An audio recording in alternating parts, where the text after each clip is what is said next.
Selanjutnya kita masuk ke sesi berikutnya, yaitu sesi materi yang pertama yang akan disampaikan oleh Ustadz Dzulqarnain Muhammad Sanusi. Alhamdulillah Ustadz sudah datang ya.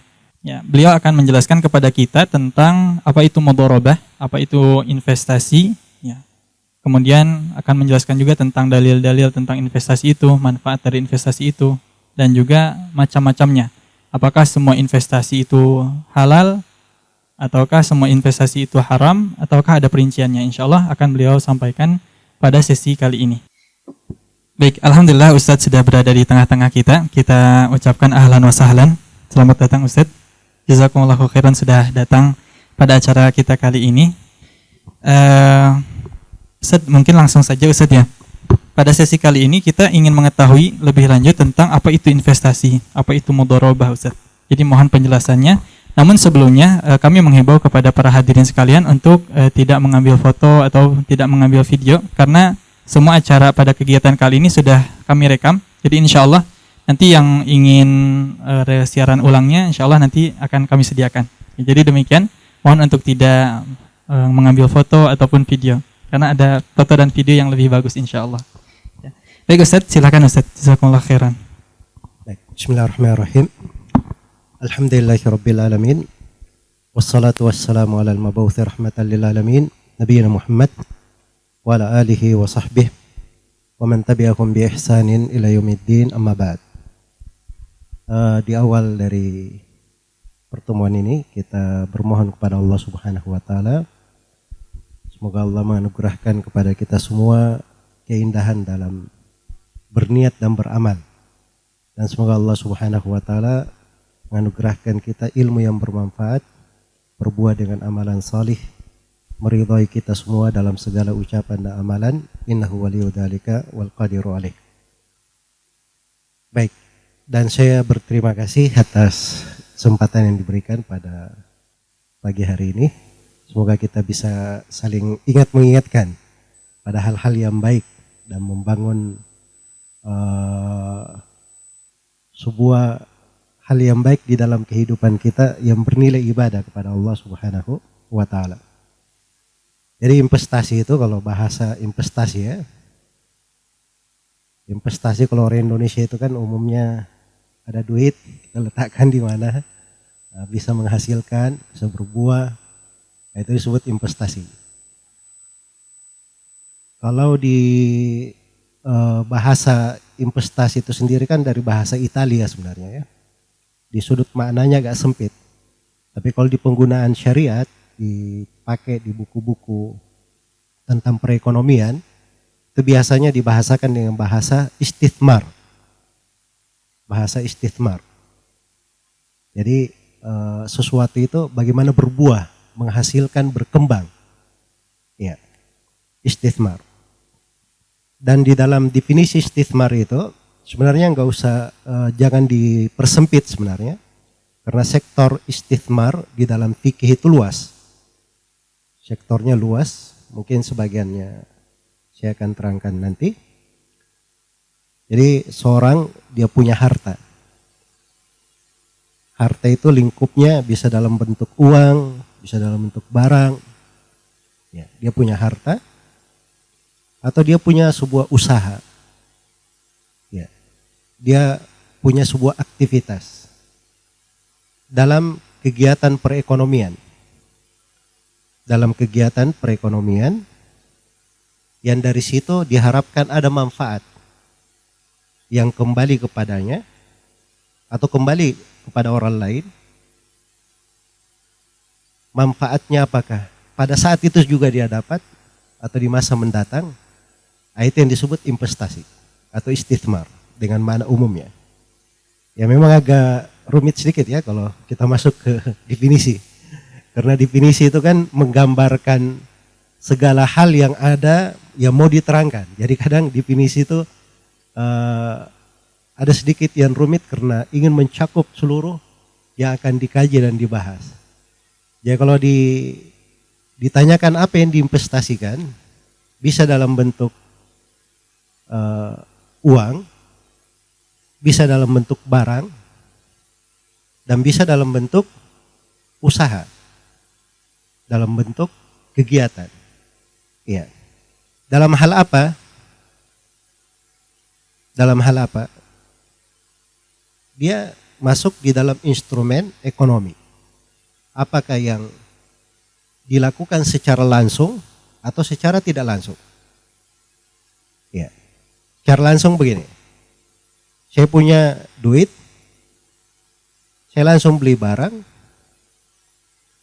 kemudian saya langsung menjualnya supaya saya menghasilkan. Itu investasi. Tapi saya melakukannya secara langsung, kan begitu. Secara tidak langsung, saya punya duit, saya titip ke BNT. Tolong Pak Mas Arya, ini saya punya duit, gimana? Saya masuk di mana? Itu secara tidak langsung karena saya bukan pelakunya. Tapi investasi juga namanya. Iya.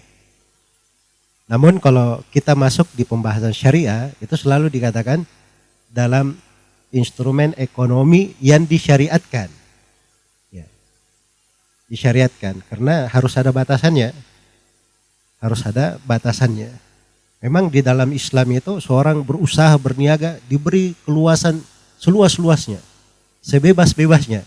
Tapi kebebasan yang terikat. Bukan kebebasan yang tidak ada ikatannya. Seperti di sistem perekonomian kapitalisme. Kita di sistem perekonomian kita terbuka seluas-luasnya tapi terikat dengan aturan-aturan syariat. Iya. Karena dasarnya kita tidak boleh mencelakakan orang lain. Masa kita berniaga, kita buat bangkrut saudara kita, itu kan tidak boleh. Ada ketentuan syariat, la darar wala dirar. Tidak boleh ada bahaya dan tidak boleh ada pembahayaan. Atau kita berbisnis misalnya, kita berbuat riba. Ya, hancurlah negeri kita, hancur kitanya sendiri, hancur juga orang lain. Nah, itu kan tidak diperbolehkan. Jadi kalau dibilang tidak boleh diikat dengan sebuah ikatan, tidak mungkin itu.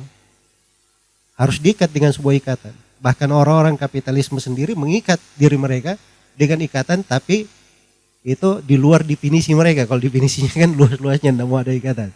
Tapi di praktek kenyataannya harus diikat, kalau tidak akan hancur sendiri. Itu pasti ada ikatannya. Nah, kita diikat dengan ketentuan syariat. Tapi memang dari sudut bisnis, investasi dan sebagainya di muamalah diberi keluasan dengan seluas-luasnya. Iya. Kemudian apa manfaat yang diinginkan di belakang investasi tersebut?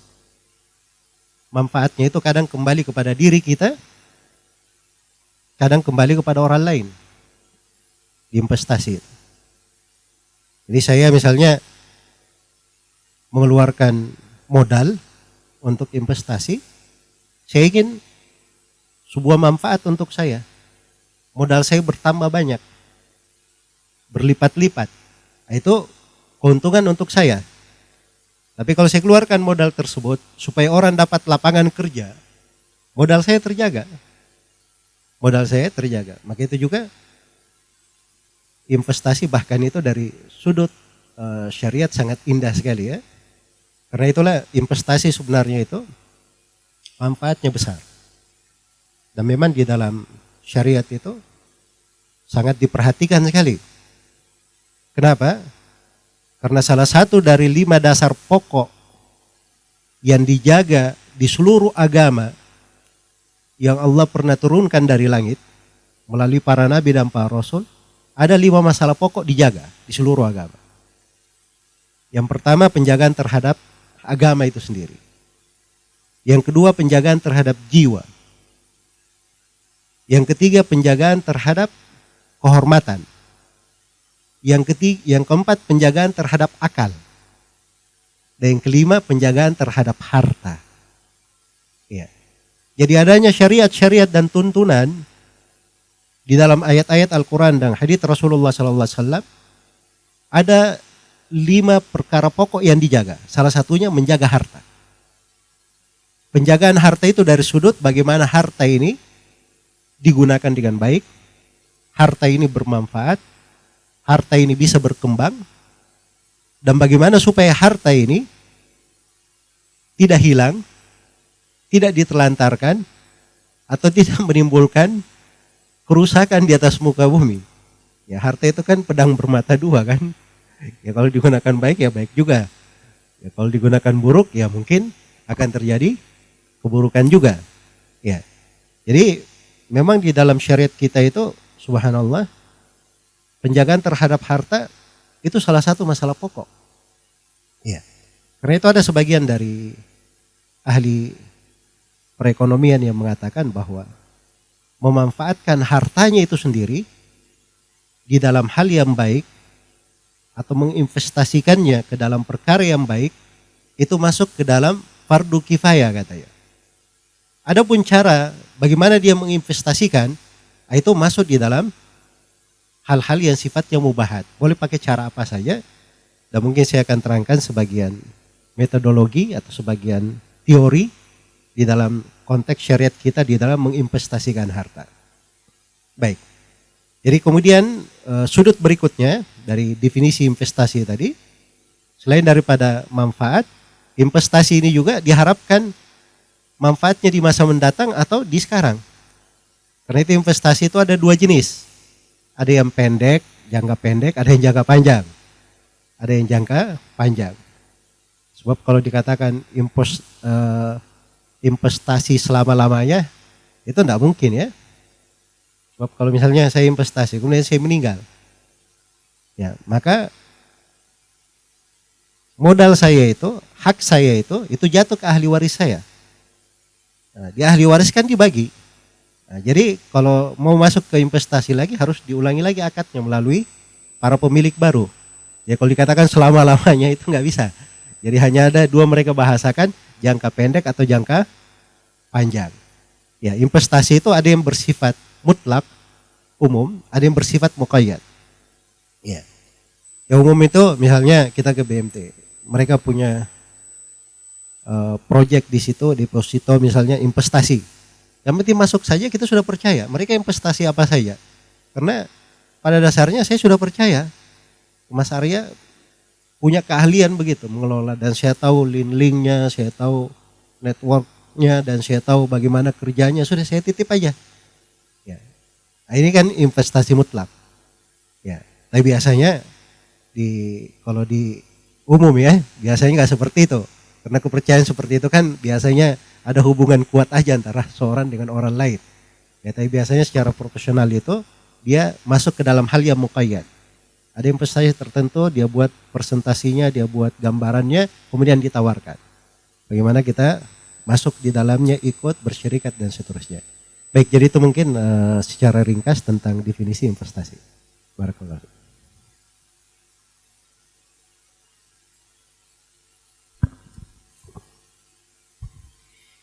Masya Allah, jazakumullahu khairan Ustaz atas penjelasannya. Ya tadi alhamdulillah sudah kita dengarkan bersama tentang apa itu investasi yang dalam bahasa syariat kita namanya adalah istitsmar. Ya. Barangkali ada yang mau ditanyakan? Silakan.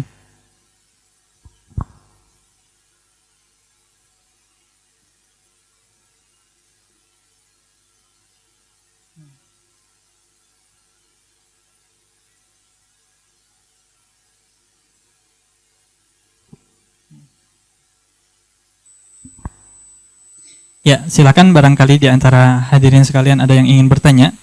Insya Allah bagi yang bertanya akan mendapatkan hadiah dari Sisesa, kemudian Fashion Muslimah dan ASDQ Store. Ya, sedikit kita mengenal tentang ASDQ Store ini adalah salah satu proyek dari BMT As-Siddiq dengan kode AR01.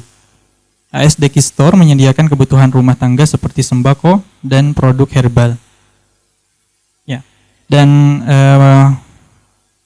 saat sesi tanya jawab, bagi para hadirin sekalian, bagi para peserta dipersilakan untuk sambil ngopi atau teh. Dipersilakan. Ya, silakan bagi para hadirin yang ingin bertanya. Yang depan dulu, yang pakai baju putih.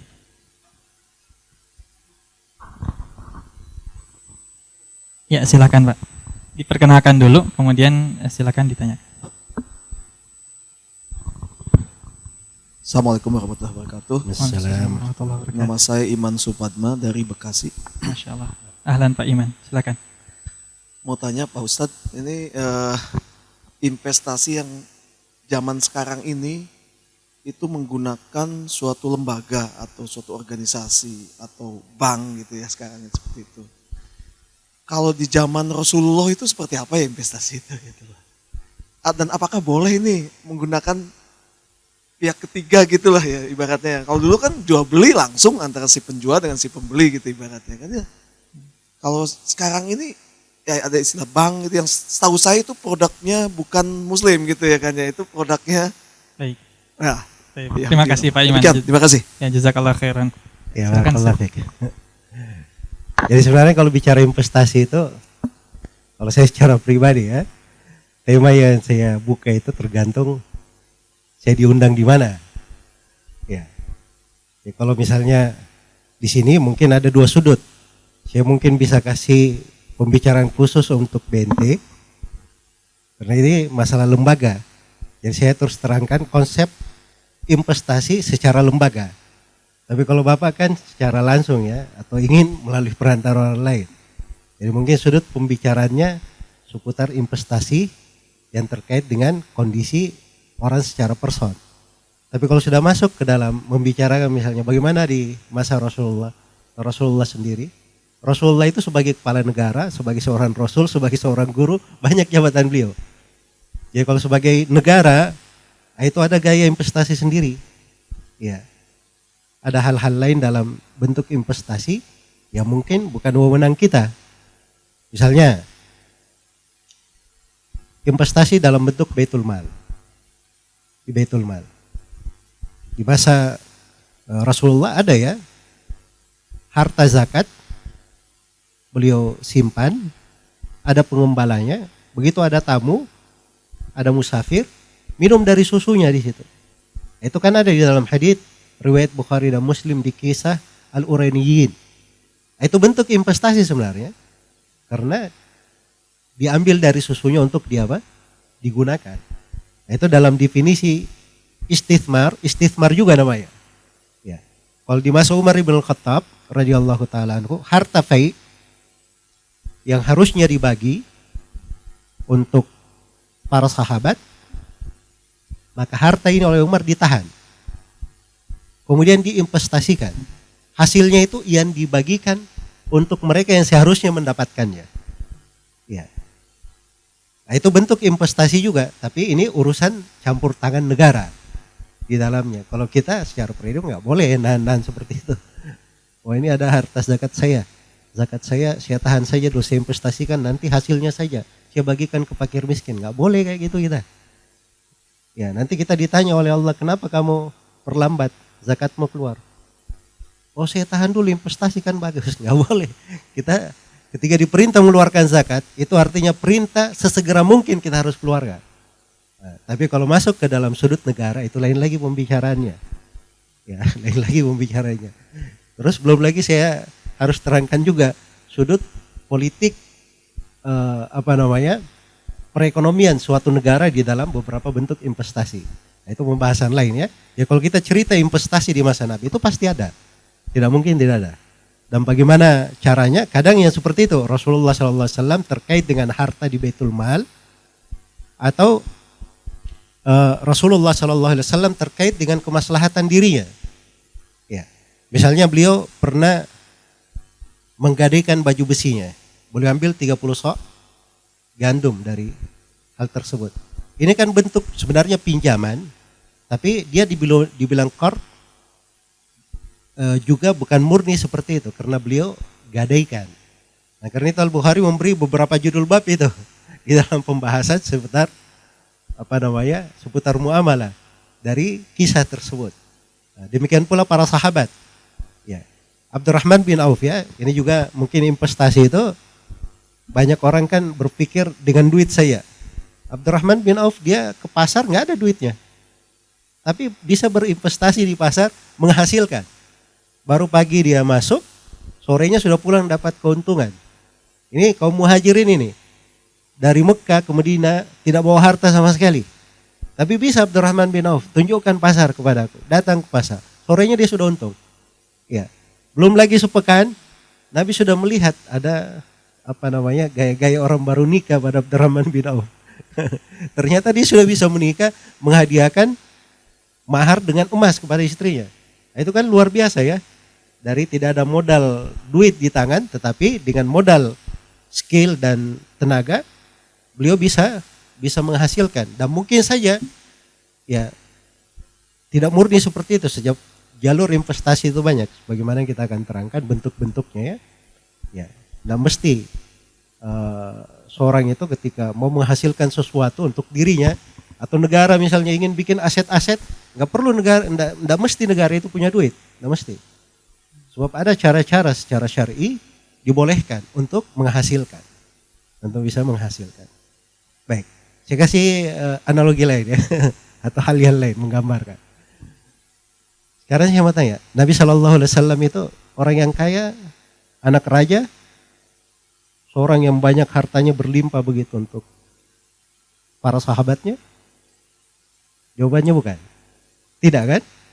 Bahkan dalam kehidupan beliau, para sahabatnya halus sufa, orang tidak bisa, kadang makannya dalam sehari cuma sekali, kadang ada yang 2 hari sekali. Ya. Tapi bersamaan dengan itu, bisa membuat negara yang hebat. Bisa memperluas wilayah. Dan di masa Khulafaur Rasyidin, negeri Islam berkembang hingga ke timur dan barat bumi. Ya. Nah, itu pasti di dalam syariat Islam itu sudah dilengkapi dengan sistem perekonomian yang kuat untuk mendukung eksistensi sebuah negara Islam. Untuk tegaknya sebuah negara. Karena itu saya selalu bilang ya, kalau di dalam sebuah negara termasuk di Indonesia ini, kalau menerapkan sistem perekonomian Islam dengan baik dan benar, nggak perlu pungut pajak. Ya, karena di instrumen perekonomian itu sudah lengkap. Apalagi kita dengan berbagai kekayaan yang ada di Indonesia ini, menahan satu aja bisa gempar dunia gitu kan. Ya, jadi hal-hal yang seperti ini sebenarnya perlu kita dalami dan kita kaji juga. Dan ini mungkin gambaran-gambarannya untuk jawaban Bapak. Wallahu ta'ala alam. Masya Allah, jazakumullah khairan Ustaz atas jawabannya. Jadi begitu ya, di zaman Rasulullah SAW itu investasi itu ada. Ya, namun investasi sebagaimana dipaparkan tadi itu tidak selamanya dengan harta. Kemudian tadi Ustaz ada satu pertanyaan yang sepertinya belum terjawab tadi. Apa hukum investasi melalui orang yang ketiga Ustaz? Investasi melalui orang ketiga itu akan kita terangkan ya, bentuk-bentuk investasi. Mungkin saya masuk ya menjelaskan cara-cara berinvestasi itu kayak bagaimana. Jadi di dalam fikih itu, ini pembahasan di buku-buku fikih, itu penerapan secara real. Bagaimana cara bermuamalah, cara berinvestasi. Ya. Tentunya di pembahasan muamalah itu, nah semuanya terkait dengan investasi ya. Tapi dari pembahasan muamalah itu, banyak sudut yang kalau dikaji dengan baik, itu akan muncul pembahasan investasi. Dan itu yang dikembangkan di sekarang ini dari sudut perekonomian Islamnya, perbankan Islami, keuangan syariah di sektor. Semuanya mengambil dari pembahasan muamalah yang memang sudah dibahas oleh para ulama dari masa ke masa. Dari masa ke masa. Ya, karena itu kalau berbicara tentang perekonomian Islam, itu jangan berpikir kita berbicara sesuatu yang baru misalnya. Atau sesuatu yang baru diterapkan belakangan ini. Tidak. Nah, kalau kita berbicara tentang perekonomian Islam, itu artinya kita berbicara tentang sesuatu yang sangat mendasar sekali. Tuntunannya sudah ada, dan tuntunannya ini berasal dari Allah Subhanahu wa Ta'ala Rabbul Alamin. Yang maha mengetahui kemaslahatan untuk makhluk, apa yang terbaik untuk mereka. Dan Allah sudah tetapkan bagaimana cara bermuamalah yang benar yang membawa kemanfaatan dan kemaslahatan. Ya, dan ini penting sekali ya. Kita kalau mau masuk di sektor investasi itu, kita harus memahami ruh ini. Bahwa itu ada hubungannya dengan syariat. Supaya kita itu investasi jangan sekedar dunia saja. Nah, kita juga dapat akhirat. Ada sudut ibadahnya. Ya. Oh, kita tahu ini kan peraturannya di dalam aturan-aturan Islam ya. Oh, berarti kalau kita melakukannya ini ketaatan kepada Allah dan Rasulnya. Hal yang merupakan ketaatan kepada Allah dan Rasulnya, berarti saya dapat pahala. Ya, dari sudut itu aja sudah bagus ya. Apalagi kalau kita masuk di sektor syariah, di dalam hal tersebut kita meniatkan untuk mengurangi kejelekan. Banyak orang yang bermuamalah riba. Ya, dengan adanya kegiatan-kegiatan di sektor syariah ini, itu bisa memperkecil. Ya. Dan kalau kita di sebuah negara banyak terjadi dosa dan maksiat, itu kuncinya supaya kita terhindar dari musibah adalah kita mengadakan perbaikan. Wa ma kana rabbuka liyuhlikal qura bidzulmin wa ahluha muslihun. Dan Allah tidak akan membinasakan sebuah negeri karena kezaliman yang mereka lakukan sepanjang penduduknya masih mengadakan perbaikan. Salah satu bentuk perbaikan yang bisa kita tegakkan adalah kita memakmurkan bumi dengan hal yang baik pada hal-hal yang dicintai oleh Allah dan diridhai oleh Allah, termasuk di sektor muamalah kita, di sektor investasi kita. Kita masuk pada hal-hal yang sesuai dengan syariat. Kita diridhai oleh Allah. Akhirnya menjadi kurang kejelekan. Orang yang biasa berbuat riba misalnya. Begitu dia lihat orang masuk di sektor syariat, wah ini lebih stabil, lebih terjaga, keuntungannya lebih menjanjikan. Nah, maka itu secara tidak langsung akan mengajak orang juga kepada kebaikan. Nah, kita yang memberi contoh di situ bisa menjadi orang yang mengajak kepada kebaikan juga. Baik. Jadi di cara bermuamalah itu yang mungkin ingin saya gambarkan di sini. Saya mencatat banyak ya, cuman ini waktunya mungkin, tapi saya beri gambaran-gambaran secara global. Ya, harta itu ketika kita investasikan, bisa kita investasikan secara langsung. Ya, dengan diri kita sendiri. Atau kita punya sesuatu yang ingin diinvestasikan dalam bentuk barang, itu bisa juga kita investasikan. Ada dalam bentuk tenaga, saya tidak punya duit, tidak punya barang. Tapi saya punya skill. Saya punya keahlian. Bagaimana berinvestasi dengan skill dan keahlian? Itu ada caranya juga. Ada caranya juga. Kita bisa masuk di dalam pembahasan syirka, kemusyaraka. Kita bisa masuk di pembahasan salam, ke pembahasan istisna. Ya. Dan kita bisa masuk di pembahasan murabaha. Juga kita bisa masuk di pembahasan ijarah. Di pembahasan ijarah. Ya. Baik, ini mungkin 5 sektor penting ya terkait dengan investasi. Yang pertama di syirka, di musyarakah. Ya. Ini kalau kita bicara masalah syirka ini kan panjang juga ceritanya ya. Karena buku-buku yang ditulis tentang syirka itu Masya Allah. Ya. Syarikah itu di dalam syariat kita itu bisa seorang bersyirikat dalam bentuk harta saja, modal saja. Iya. Saya punya modal, teman saya punya modal. Ya. Sama-sama masuk modal. Atau kita bersyirikat dalam bentuk badan saja. Ini yang disebut dengan syarikatul abdan. Kita ingin ke hutan itu untuk cari kayu bakar. Maka saya dengan teman saya berlima bersyirikat. Ayo kita masuk bersama ke hutan. Apa saja yang kita hasilkan dari kayu bakar di sana kita bagi berlima. Itu syirka namanya. Syirkanya cuma badan saja. Ya, dia tidak ada modal. Ada syarikat dalam bentuk dia punya wibawa saja. Punya wibawa. Ya saya masuk ke dalam sebuah perusahaan, saya nggak ada modal, nggak ada duit saya. Ya, tapi saya punya link yang banyak. Dan saya dikenal oleh banyak orang. Saya bicara sesuatu, didengarkan. Teman-teman yang berada bersama saya, mungkin bisa mendapatkan manfaat yang banyak memperbesar perusahaannya, karena keberadaan saya. Nah, itu namanya syarikat terkait dengan wajah saja, wibawa. Itu dihitung juga. Ya, jadi secara wibawa saja itu dihitung sebagai suatu investasi. Dan bisa seorang itu bersyirikat, masuk di dalamnya, dia hanya dalam bentuk harta dan kerja, dua sekaligus. Ya, ada 2 orang buka toko, sama-sama mengeluarkan modal. Ini 10 juta, ini 10 juta. Buka toko, dua-duanya mengelola toko itu, jaga toko, ngangkat barang dan sebagainya. Jadi ini bersyirikat bersama, bersyirikat juga. Dan yang bersyirikat pada keseluruhannya, Bersyirikat pada keseluruhannya. Iya. Pada hartanya, pada modalnya, pada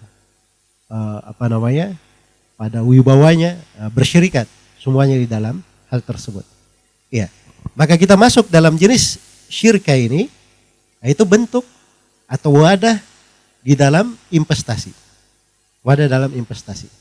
Hanya saja di dalam syirka ini, kaidah umum yang berlaku, al-gunmu bil gurmi.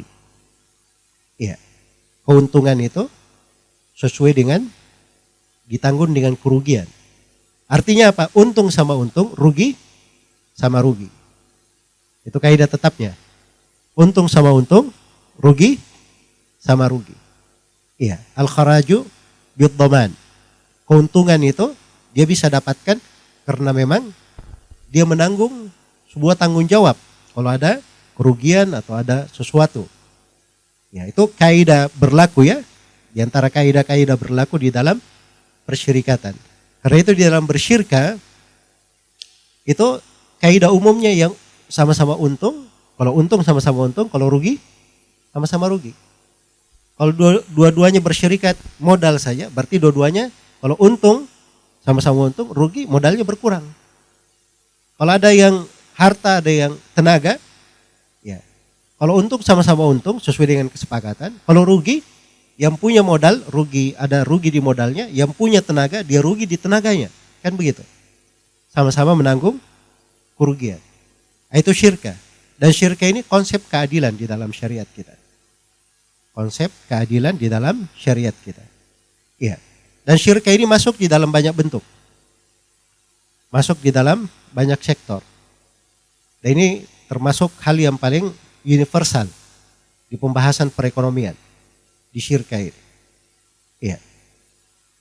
Itu dilakukan oleh Nabi Shallallahu Alaihi Wasallam di berbagai sudut kehidupan atau pengaturan beliau bersama para sahabatnya. Dan itu berjalan di tengah para khulafa ar-rasyidin. Berjalan di tengah para khulafa ar-rasyidin. Sampai ketika ada kejadian-kejadian tertentu dalam sudut perekonomian, dicarikan solusinya, maka diambilkan ke bab syirka. Ya. Seperti kejadian Abu Musa al-Asy'ari yang di Muwatta Imam Malik gitu ya. Ketika dia membawa harta, mereka mengambil untung dari situ, tapi itu harta dari Baitul Mal, mereka ambil keuntungan. Kata Umar, ini kalau hartanya hilang, kami yang nanggung kerugiannya. Sedangkan kalian cuma ngambil untungnya, nggak bisa seperti itu. Kalian sekarang untung, bagi juga untung untuk Baitul Mal. Harus diberikan keuntungan untuk Baitul Mal. Ya, maka di antara sahabat ada yang mengatakan, oh ya, itu caranya dengan al-qirab. Begini. Nah, itu syirka namanya. Bentuk syirka. Jadi itu masuk subhanallah ya, diterima. Kemudian syirka itu di masa Nabi Sallallahu Alaihi Wasallam ada dalam bentuk al-musaqah. Seperti dalam hadits Ibnu Umar riwayat Bukhari dan Muslim, anna Nabi Sallallahu Alaihi Wasallam amala ahli Khaybar bisyatri ma yakhruju minal ard. Ya. Sungguhnya Nabi Sallallahu Alaihi Wasallam bertransaksi dengan penduduk Khaybar dengan nilai 1/2 dari apa yang dihasilkan. Jadi ada lahan dari Baitul Mal di Khaybar. Maka Nabi mempekerjakan ahlu Khaybar di sana, penduduk Khaybar untuk mengelola lahan itu. Dengan akad 1/2 dari hasilnya untuk mereka dan 1/2-nya untuk Nabi Sallallahu Alaihi Wasallam. Jadi di sini Baitul Mal pemilik tanah. Ahlu Khaybar mereka yang kelola, mereka yang menghidupkan lahan itu. Ya, dan tidak dirinci di dalam hadits apakah dia hidupkan dengan dia menanam sendiri bibitnya dari mereka atau dari Nabi Sallallahu Alaihi Wasallam, dan diberi rincian. Karena memang dua-duanya boleh. Dua-duanya boleh. Sebagaimana juga boleh kita punya tanah, orang tanamin. Ya. Kita punya tanah saja, kita cari orang yang mau bersyirikat dengan kita investasi tanah. Maka dia masukkan dengan bibitnya, keahliannya, apa yang dihasilkan, terjadilah pembagian. Pembagiannya bagaimana? Pembagiannya itu enggak ada ketentuan tetap. Iya. Ikut kepada profesionalnya yang terjadi di tengah manusia itu bagaimana. Tapi tidak boleh dipastikan. Saya harus untung 10 juta setiap bulan. Tidak boleh. Nah, sebab kalau dibilang saya harus untung 10 juta, itu dia jamin keuntungannya. Nah, itu nggak boleh. Harus dalam bentuk persentase saja. 50%, setengahnya, kamu 1/2. Kalau sekarang kan istilah kita 50-50, 60-40, 70-30, atau yang semisal dengan itu. Harus persentase. Ya, itu baru keadilan namanya. Kalau ada hasilnya, dibagi sesuai dengan persentase yang telah kita sepakatkan. Kita telah sepakati. Baik, itu secara global terkait dengan syirka. Ada namanya salam. Ya. Salam itu kita perlu barang. Kita perlu barang, tapi dalam bentuk tanaman, dalam bentuk buah-buahan, atau dalam bentuk makanan pokok. Ya. Dalam bentuk makanan pokok. Kita keluarkan dana investasi di depan agar supaya di masa panennya kita dapat dengan harga yang lebih murah, lebih bagus. Iya. Dan ini terjadi ketika Nabi SAW datang ke kota Madinah. Beliau melihat penduduk Madinah itu bertransaksi dengan cara salam ini, dengan cara salaf. Karena itu kata beliau, man kana lahu salam fal yuslim fi kailin ma'lum wa waznin ma'lum. Siapa yang memang bertransaksi dengan salam ini, hendaknya dia melakukannya pada timbangan yang sudah dimaklumi, pada takaran yang sudah dimaklumi. Iya. Jadi misalnya saya di penduduk Madinah ya, perlu korma. Perlu korma misalnya tipe ajwa. Jenis ajwa. Kormanya belum ada. Untuk sekarang. Ditanam dulu, kan begitu. Nah, kalau nunggu panen baru dibeli, harganya pasti mahal di sana. Makanya bayar di depan. Nanti diterima di waktu panennya. Nah, itu dibolehkan. Nah, tapi ini dengan ketentuan sudah jelas ngambilnya berapa kilo. Tipe kormanya apa? Harus diterangkan. Harus diterangkan tipenya apa. Iya. Sama kalau kita di Indonesia ini. Ya, saya pesan beras. Beras apa? Harus dijelaskan. Jenis berasnya. Ya. Terus mau diterima kapan? Mau diterima kapan? Misalnya diterima bulan depan. 3 bulan lagi. Nah, tapi diterima itu biasanya di waktu yang memang barang itu biasanya sudah dipanen. Nah, itu baru masuk di konsep salam. Nah, itu bentuk dari investasi juga. Bentuk dari investasi juga. Berikutnya ada namanya istisna. Istisna ini minta dibuatkan. Minta dibuatkan. Jadi biasanya ini pada barang-barang produksi, apa yang diproduksi. Iya. Seorang misalnya minta dibuatkan sepatu misalnya. Ada yang pesan 1000 sepatu. Maka dia terangkan saja sepatunya jenisnya apa. Terbuat dari apa. Kulitnya apa. Sudah disepakati semuanya spesifikasinya secara detail. Ya. Baru setelah itu dilakukan akad. Boleh menerima bayaran di depan. Boleh menerima bayaran di depan. Dan kita bisa investasi di depan. Cuman bedanya kalau salam itu investasinya di depan. Diberikan seluruhnya. Tapi kalau istisna itu boleh diberikan secara beransur. Boleh diberikan secara beransur. Ya, dan boleh diberikan di belakangan sesuai dengan kesepakatan. Sesuai dengan kesepakatan. Baik. Kemudian dari bentuk investasi juga masuk di sudut murabahah. Masuk di sudut murabahah. Murabahah ini artinya memberikan keuntungan ya. Saya punya barang. Ya. Saya beli barang. Harga 10.000. Saya jual 20.000. Itu murabahah namanya. Jadi itu investasi jelas ya. Kalau murabahah jenis itu jelas. Ya. Ada jenis-jenis murabahah banyak di dalam pembahasan investasi ini, di pembahasan fikihnya. Ya. Itu murabahah yang saya terangkan tadi, saya beli 10.000, saya jual 20.000. Itu kan biasanya orang kayak gitu ya, bisnis. Dan bisa juga saya punya barang 10.000. Ya. Ini saya nggak tahu cara memasarkannya. Saya beri ke BMT, tolong jualin untuk saya. Ya, saya pengennya dapat 5.000 aja lah dari keuntungan. Maka ternyata mereka Masya Allah dengan jaringannya, keahliannya dijual 25.000. Nah, mereka untung lebih banyak dari saya kan begitu. Tapi itu boleh, gak ada masalah. Itu bentuk murabahah juga. Bentuk murabahah juga. Ya. Dan dari bentuk murabahah di masa kini, itu banyak bentuk ya di masa kini. Ada namanya BU taksid. Itu membayar secara beransur. Secara beransur. Jadi kalau kita beli secara cash motor 10 juta, kalau dicicil mungkin bisa 15 juta. Ya, bisa 15 juta. Jadi secara beransur ini dibolehkan. Dan itu masih masuk di dalam bentuk keadilan. Kenapa? Ini di pembahasan fikih banyak ya hal yang semisal dengannya dibolehkan. Sebab itu keadilan. Ya, jadi sekarang saya kenapa kalau saya jual cash 10 juta beransur jadi 15 juta. Kenapa ada selisih 5 juta? Karena saya kan rugi waktu. Kerugian waktu saya itu perlu dihitung. Ya, perlu dihitung. Jadi ketika saya mengambil tambahan nilai dari itu, selisih, itu wajar keadilan. Ya, kalau misalnya 10 juta, dia cicilnya sampai gak tahu berapa tahun ya. Misalnya 2 tahun. Ya, modal saya mungkin 10 juta ini, kalau saya punya sebuah bisnis yang bagus, saya mungkin sudah menghasilkan 10 juta yang lain dalam waktu 3 bulan, kan begitu. Artinya saya ada kerugian dari situ.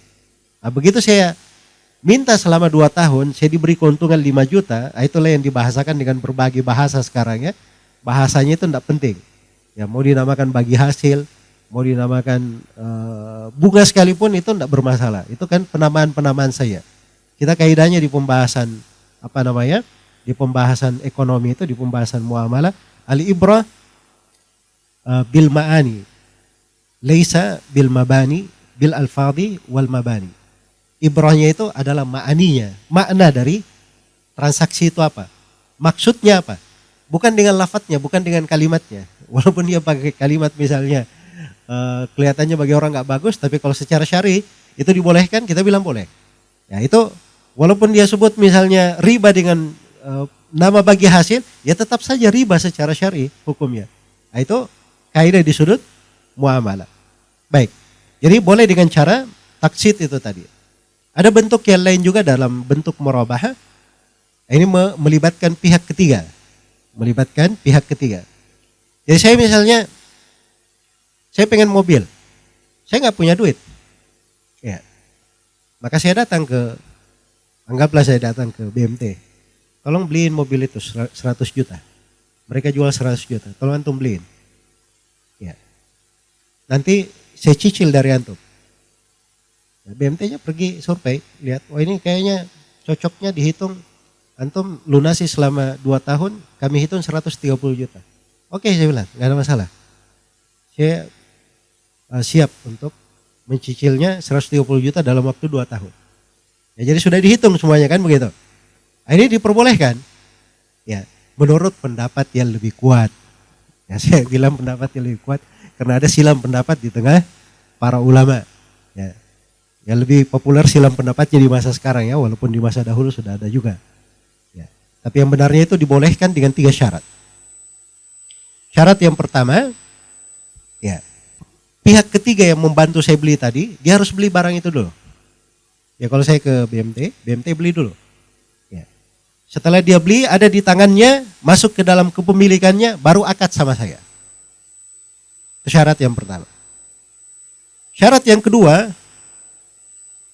kalau terjadi kerugian di tengah jalan, maka itu bukan tanggungan saya, tapi tanggungan BMT. Ya misalnya saya mau beli tadi mobil ya 130. Antum sudah pergi beli kan untuk saya. Di tengah jalan qaddarallahu ma syafa'al, mobilnya dicuri. Atau qaddarallahu ma syafa'al, tabrak. Rusak mobilnya. Siapa yang menanggung? Ya, harus ditanggung oleh BMT. Kenapa harus ditanggung oleh BMT? Itu baru serius dia mau bisnis. Bisnis kan begitu kan, siap menanggung kerugian. Kalau tidak mau menanggung kerugian, itu sama dengan orang yang berbuat riba. Cuma pengen dapat untung saja. Tapi dengan cara pakai instrumen mobil ini. Nah, itu yang harus dibedakan memang. Memang riba dengan ada yang halal dan haram itu bedanya tipis-tipis gitu. Ya, ada bedanya tipis. Syarat yang ketiga, kalau misalnya BMT sudah beli mobil itu, terus saya batal, afwan, saya kayaknya ini apa namanya, tiba-tiba ada keperluan lain, nggak bisa saya membelinya, nggak jadi saya. Maka BMT nggak boleh maksa saya untuk beli. Nah, itu baru pebisnis namanya. Ya, Ustadz kalau nggak mau beli nggak apa-apa, saya jual sama orang lain. Nah, itu kan baru pebisnis kan. Ya, baik. Jadi itu 3 syarat. Kalau syarat ini terpenuhi, maka itu diperbolehkan. Tapi kita sayangkan ya, kalau kita lihat bentuk yang seperti ini kan tidak seperti itu. Biasanya kalau kita mau beli motor, datang ke sana, tanda tangan dulu semuanya, baru bawa motornya. Ya, sudah tanda tangan berapa cicilannya dan seterusnya, baru bawa motornya. Nah, ini nggak benar ya. Baik, kemudian dari bentuk yang lain, dari apa namanya, investasi itu ada yang masuk dalam bentuk ijar, di bentuk penyewaan. Bentuk penyewaan. Kita investasi misalnya sebuah alat kita sewakan. Sebuah barang kita sewakan. Iya. Sebuah barang kita sewakan. Nah, barang itu milik kita, cuma karena disewa itu menghasilkan. Atau kita membuat instrumen-instrumen, orang dari situ bisa menyewa. Bisa menyewanya. Baik. Ada hal yang banyak dibahas di masa sekarang terkait dengan masalah al-ijar al-mumtahi bit-tamlik. Penyewaan tapi berakhir dengan kepemilikan. Berakhir dengan kepemilikan. Iya. Misalnya, saya yang banyak kalau yang saya lihat ya di Indonesia ini banyaknya itu di kasus alat berat dan di kasus angkutan umum. Untuk taksi atau semisalnya. Biasanya sopir taksi itu sudah akad dengan pihak pemilik taksinya. Ini kamu bayar cicilan setiap bulan, setoran setiap bulan sekian juta. Kalau sudah genap 5 tahun, mobil ini jadi milik kamu.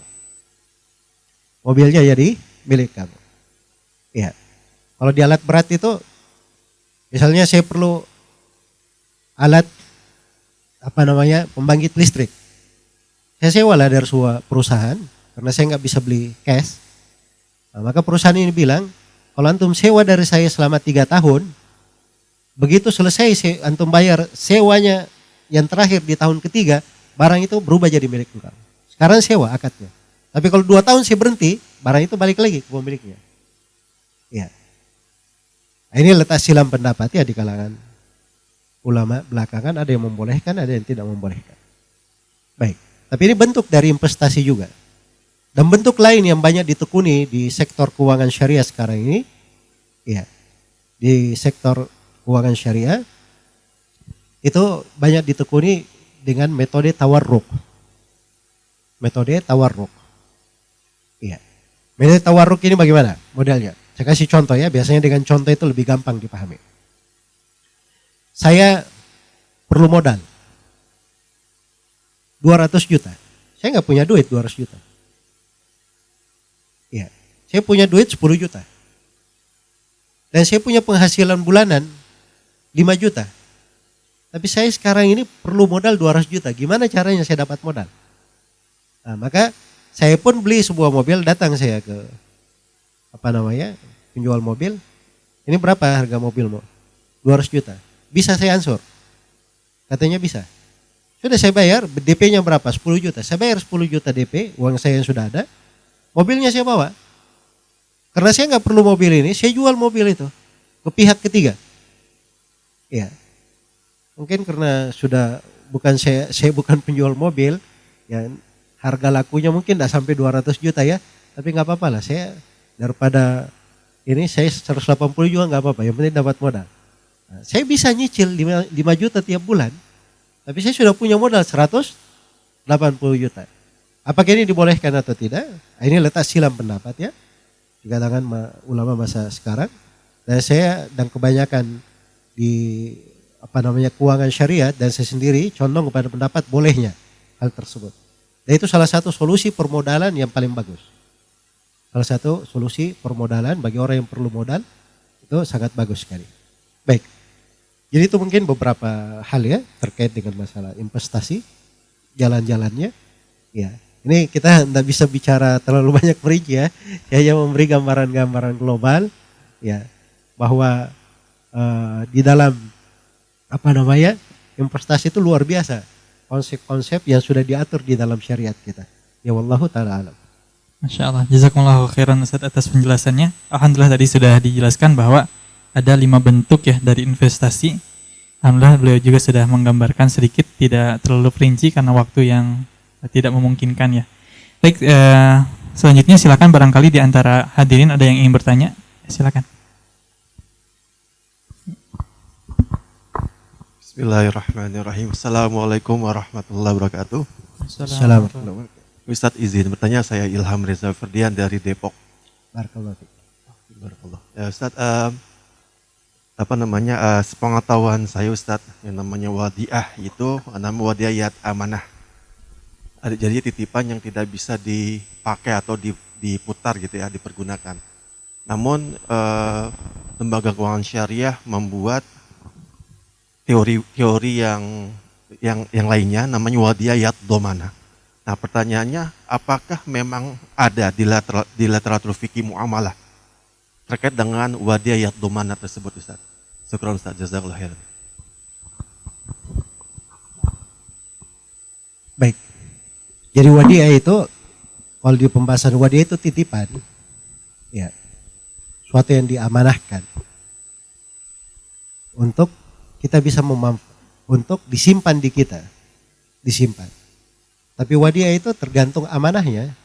Kalau asal wadiahnya adalah titipan, tidak boleh kita gunakan. Tapi kalau misalnya si pemberi wadiah berkata, ini saya titip motornya ya, tapi kamu boleh pakai. Ya, boleh pakai.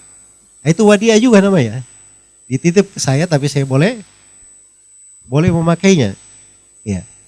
Jadi sebenarnya kalau misalnya ada sebuah sektor atau lembaga keuangan yang sudah di depannya memberikan akad, maka Nabi SAW bersabda, al-muslimuna ala syurutihim.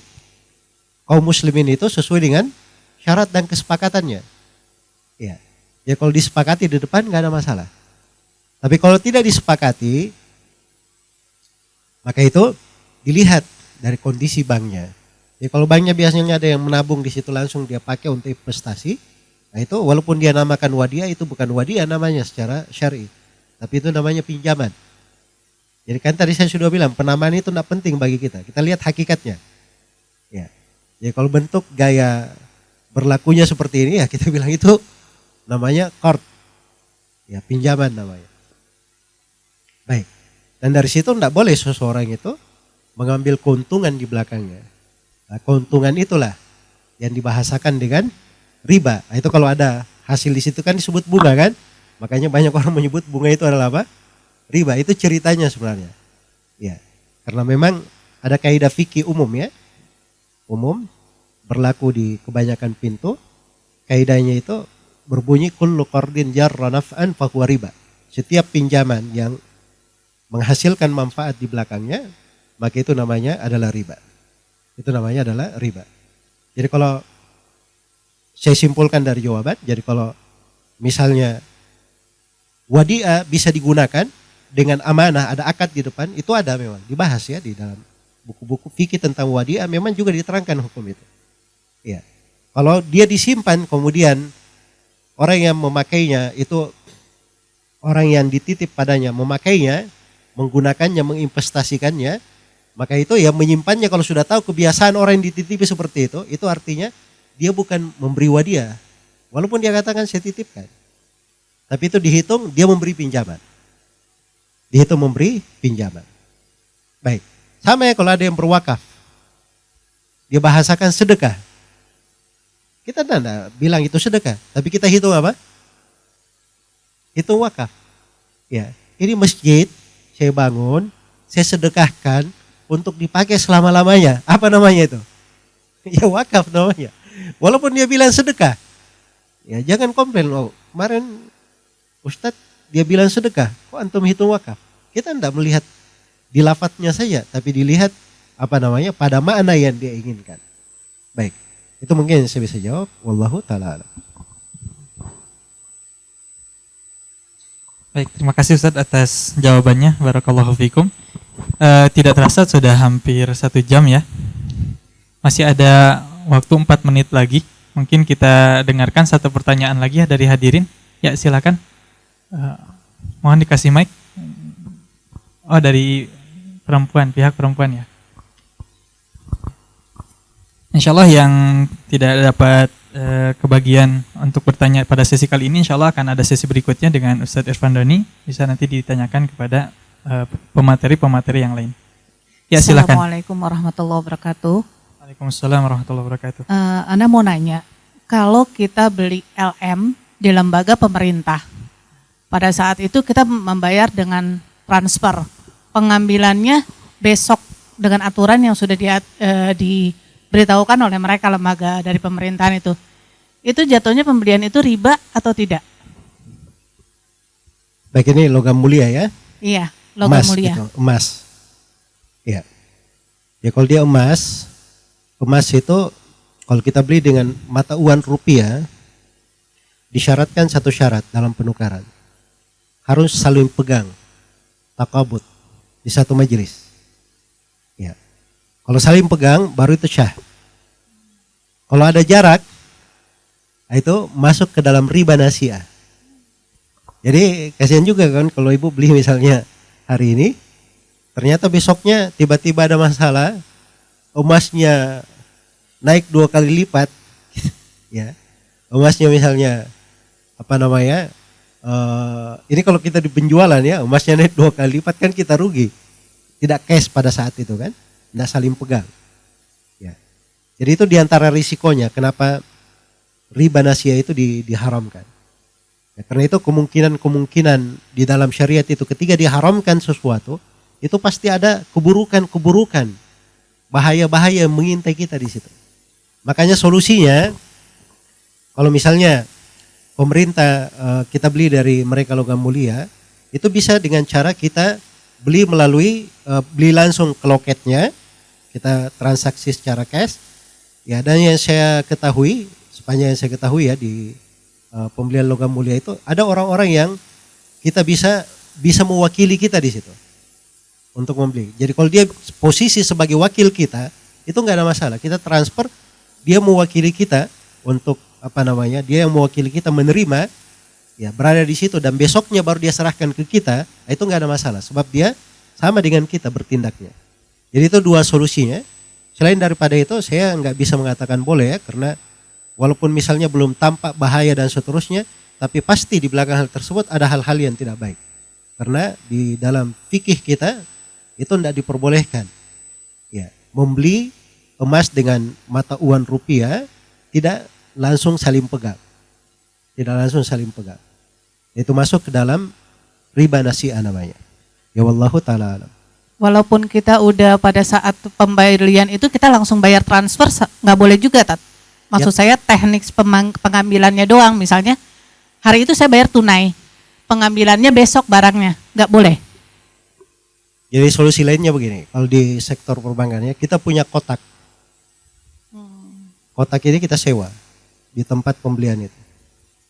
Jadi itu kayak rumah saya, tempat saya. Ya kalau saya beli, saya bilang titip di kotak saya transfer. Nah, itu masuk ke dalam makna takabut. Jadi itu ada namanya makna saling pegang, bisa betul. Transfer itu bisa makna saling pegang. Ada makna saling pegang, tetapi dengan konteks tertentu. Harus diitari dengan makna saling pegangnya. Tapi kalau kita baru transfer, itu kan baru bayarnya. Barang kita belum terima. Nah sekarang ibu menerima barang itu harus ada wakil di sana. Atau ada bentuk seperti yang saya bilang tadi. Kita punya kotak di sana, kepemilikan saya, langsung disimpan di kotak tersebut. Nah, itu baru bisa. Ya wallahu ta'ala alam. Masya Allah. Jazakumullahu khairan Ustadz atas jawaban-jawabannya. Hadirin yang semoga Allah muliakan. Alhamdulillah sudah 1 jam kita bersama dengan Ustadzuna Al-Fadil Al-Ustadz Zulkarnain hafizahullah ta'ala. Ya dengan ini alhamdulillah sesi kita bersama Al-Ustadz sudah selesai. Setelah ini insya Allah kita akan ada sesi coffee break dulu sekitar 10 menit. Ya silakan bagi para hadirin untuk menyantap coffee break yang ada. Namun sebelum itu kita ucapkan terima kasih Ustadz telah datang kepada acara kami ini. Jazakumullahu khairan, semoga Allah Subhanahu wa taala memberkahi ilmu Ustadz. Ya, kita persilakan kepada Ustadz untuk meninggalkan ruangan. Barakallahu fikum Ustadz.